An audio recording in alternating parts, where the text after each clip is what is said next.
দুর্গাপুরের ডিপিএলের পরিত্যক্ত আবাসন থেকে বৃদ্ধের পচনধরা দেহ উদ্ধার। মৃতের নাম নিরঞ্জন দাস, বয়স ৭০। তিনি ডিপিএলের অবসরপ্রাপ্ত কর্মী ছিলেন।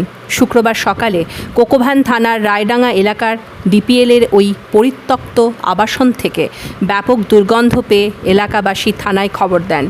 পুলিশ গিয়ে আবাসনের দ্বিতীয় তল থেকে নিরঞ্জন বাবুর পচন ধরা দেহ উদ্ধার করে। ময়না তদন্তের জন্য দুর্গাপুর মহকুমা হাসপাতালে দেহ নিয়ে যায় পুলিশ। কী কারণে মৃত্যু, পুলিশ তা খতিয়ে দেখছে।